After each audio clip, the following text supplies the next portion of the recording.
Thank you, Madam Chair, and thank you, Mr. Secretary, for being here today. I've heard a couple questions of interest on the HUD CDBG disaster recovery, so I have a site-specific question I'd like to ask you about our state, because you and I talked about this program in relation to the 2016 floods that occurred in West Virginia, and we were very pleased to receive $106 million to support our long-term flood recovery and mitigation efforts. And so we're very appreciative of that. And I was wondering if you could give me an update on how the state's doing in terms of the responsiveness of this and where you see that disaster relief dollars being best spent in our state. Right.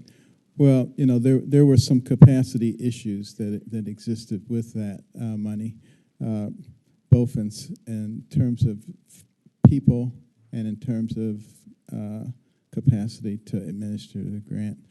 And we've sent some technical assistance down there. We've been working with them. It seems to be making a big difference. I think they are making significant progress. They've asked us for an extension on the action plan. And considering the progress that they've made already, we've granted that extension, and I anticipate good things happening. Good. Well, I'm sorry that we did have the holdup with the capacity issue. I'm well aware of that. We've had some sort of ongoing issues with just the general recovery. We just now got our money from FEMA on the replacement of our schools that were destroyed in that flood. And so I'm pleased about that, but some kids who are going to the high school are never going to be in a high school building. They're going to be in a temporary facility. So anything we can do to help you speed this along, I think would be very useful. Thank you. Another area that, and you and I talked about this as well, the opioid epidemic flowing through our state, unfortunately, has a ripple effect of negative consequences across the family unit, family structure. We've got grandparents, a lot of grandparents raising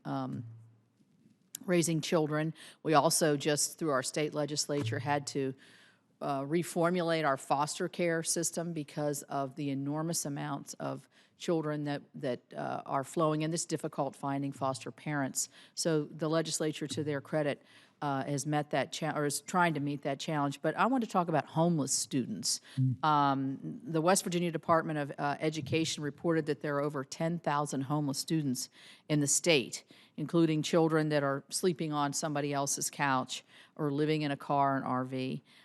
How do you work collaboratively with other states, the Department of Education, SAMHSA, and others to identify and give the support for these children that are really falling through the cracks and living homelessly?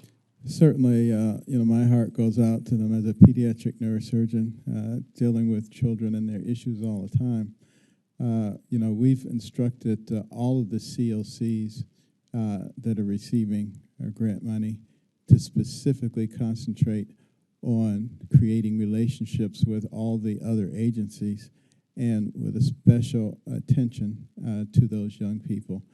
You may also be familiar with our FYI program, our Foster Youth to Independence, because about 20,000 children age out of foster care each year.